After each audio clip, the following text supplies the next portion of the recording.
What is up, everyone? It is Friday, May 27th, 2022, and this is ground zero for what I think will go down in history as the largest sneaker scandal to have ever happened. For those of you who have been following this saga, you're already clued in, but this is a stream of consciousness this morning, and for those of you who are kind of caught up in this moment, there is a much bigger picture in play here, and I have the benefit of foresight of having been here before. So I want to give some context to those who maybe aren't familiar with the situation. The sneaker industry is a tens of billions, if not hundreds of billions of dollar industry. It is white hot at the moment. There are a lot of players involved, and it has led to a resale market, primarily with StockX, but other companies like GOAT, that is a multi-billion-dollar industry in and of itself, just reselling sneakers. Behind that, you have smaller companies, in this case, really an individual that was the go-to guy behind StockX. Really, he was around before StockX, but he was the plug for other plugs, for cook groups, for resale shops, for individuals like me who couldn't get shoes any other way, and he was the cheapest, most reliable game in town, and so I went to him. He has gone bankrupt, so to speak. It's not quite that accurate. Really, he's dissolved his LLC while trying to protect his personal assets. Many are calling this a Ponzi scheme. It may have ended up there. I don't actually think that's how it started. But I want to tell this story, and there's a reason for this, because I have a history with these types of stories. Back in 2008, I was the victim of the largest hedge fund related insider trading scandal in American history. I was 25 at the time, and I had lost $200,000 over the course of 2 days, $100,000 each day, without a clue as to what was happening. It ended up being that SAC Capital, a hedge fund run by Stephen A. Cohen, had insider information and flipped a trade from long to short for Alon and Wyeth over an Alzheimer's drug trial result to the tune of over $1.1 billion in avoided losses and capital gains. And in my office, I have this hanging. It is my diploma. I don't have my college degree, my master's degree hanging in my office. I have a picture of the brave little girl facing up against the Bull of Wall Street and the settlement check for about $30,000.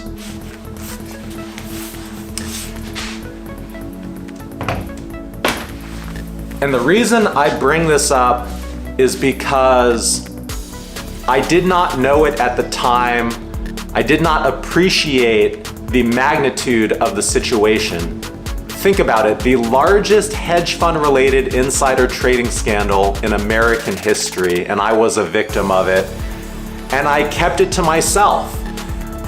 It was painful, it was embarrassing, it ended up being the driving force for where I have put myself today. Many of the great things I have in my life were born out of the worst experiences. But the very interesting thing that's happened here is that this storyline became the premise for the television show Billions. I was watching Billions, and halfway through the season, I realized everything about this show I can just instantly relate to. And then halfway through the first season, Damian Lewis, who is Axe in the show, tears up a check for over $1 billion, and it clicked. I realized they have taken the real life story that I was a victim of, and they have made it an award-winning television series.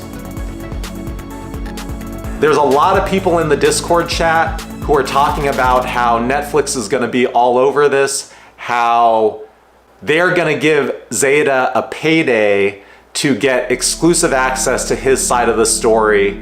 And the sad part is, it's probably true. It's very likely to happen. This is a story that is at that level of magnitude that it can be told on a global scale, and they will be able to monetize it.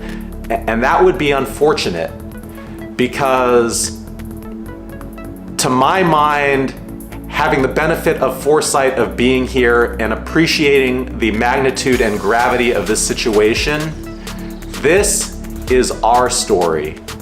There was a comment on my first video that if I could give some of the proceeds of the advertising revenue to the victims, that would be really great of me. I want to make it clear, my YouTube channel right now has 700 subscribers. It is not monetized. I get no money for anything that I've done, and if you follow my YouTube channel, it's been a labor of love for probably 2 years now. Really, back to the investing side, rather than succumb to the devastating loss and giving up, I decided that what I was doing had merit, and I just needed to figure it out so that I would avoid the pitfalls. I had multiple pitfalls along the way. I probably failed time and time again, another 7 times after that. But with each devastating loss, there was a valuable lesson learned. And as I said in my first video, I've had single days now where I've made over $700,000 mark to market, or I should say a single day. I've had a single day where I made over $400,000, many single days where I've made over $250,000. And when you get to that point, you start to realize things about life that you've always known, but the money really doesn't matter at the end of the day. It's all psychological, it's all in your mindset, it's all how you choose to approach life. And I choose to stay positive, stay resilient, and just keep going until I get to where I want to go. So, for all of you that are out there that are victims of this, that are feeling the pain, I want you to know I've been there. You will get through this, and it's very hard to say, coming from this position after the fact, after having figured it out, but how you approach this is gonna make all of the difference to where you go from here. I'm probably rambling, but I realized that as much as I wanted to tell this story, and I wanted to do it all by the end of this weekend, it's an impossible task. And as an engineer, and as someone who likes to experiment, I realized this.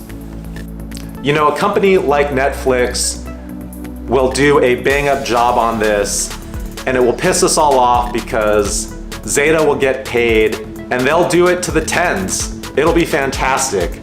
But what they can't do, they can't move on a dime. They can't get a video out, ground zero, right here, right now.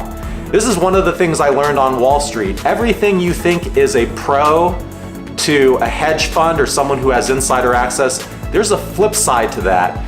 There is something that can be exploited. There is something that is detrimental to them that is positive to you as an individual. And this is an example of that. Netflix cannot make a video about this today, but guess what? I can.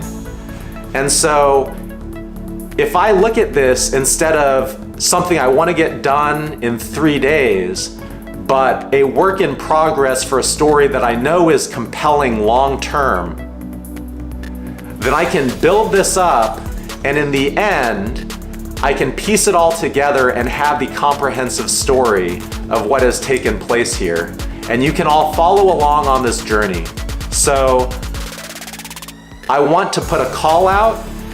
If you've got any information, it doesn't have to be something personal where I'm gonna say this person was a victim of this much or had this much in, or if you just want to relay information to me that I can aggregate so I can understand the magnitude of what has taken place, that will be valuable.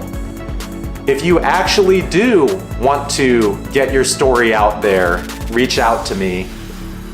And I think that will be important to this long term. The funny thing about this morning, the reason I'm wearing this yellow jacket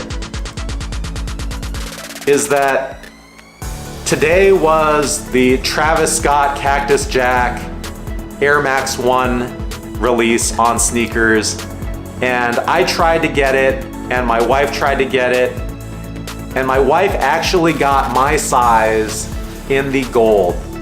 And I remember I actually purchased this shoe on Zadeh's website pre-order, and I wanted it just like all the other shoes I bought from him because I thought it was a cool shoe. It would look amazing on feet. And today, when I tried to win the raffle and my wife won, at the core, it's that same feeling. I wanted it because I liked it, and I was so happy when she got it because I liked it and I wanted it, and it matches my jacket, and it's gonna be great when I get it. And that is what drives this culture at the core. And so for all of the negativity that is in the news and that's coming out around this, I want people to remember why we do this to begin with. And I also want to point out that it's in the most devastating times that the humanity really comes out. And the support that is available in the Zadeh Relief Group Discord. They did a Twitter Spaces last night. They had incredibly helpful people talking about their situation, talking about how to work through PayPal and bank-related issues.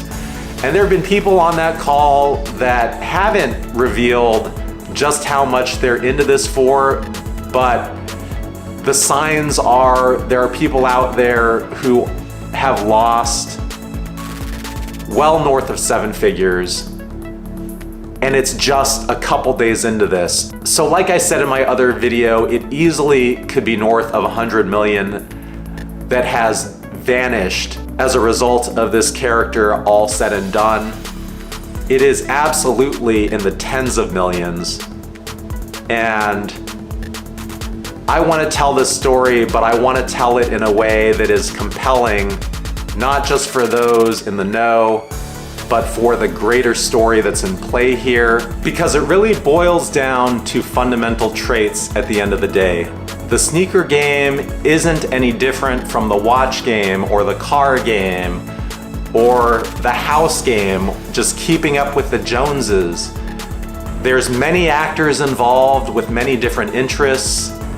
You know, it starts with liking shoes and wanting to wear them because they look cool, to the exclusivity that comes with having a rare pair and the clout that you get, the identity that brings for you, turns into a market of people who try to monetize that feeling.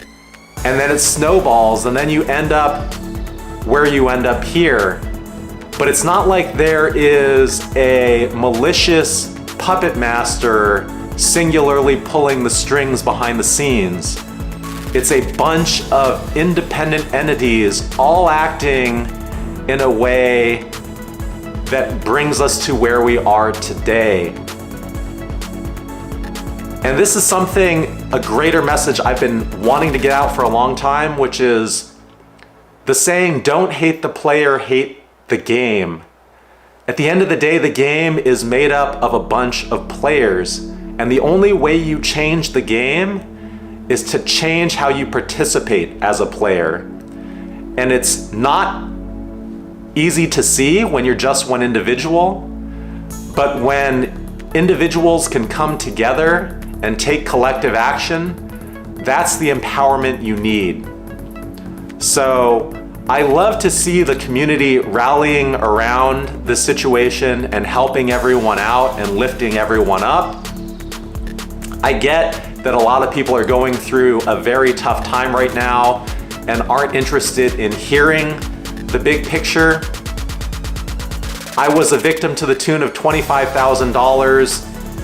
And yes, for me at this point in my life, it's not that much money, it's not that impactful, but it's so relatable to what I've been through, and I'm just trying to have the foresight to do this time what I didn't have the foresight to do last time. So please don't be offended at my trying to tell this story in this moment, even though you are feeling pain. Know that I understand where you're coming from. This is probably too long. This is meant to be the preface for what comes next. I think we're gonna do this as a series. Let's just dig into it. And again, it is a working draft. We are going to build this together. And in the end, we'll do what Netflix is gonna try to do 2-3 years from now, but we're gonna do it better because it's gonna be real. All right, thanks for watching everyone. I appreciate you, and I will see you soon.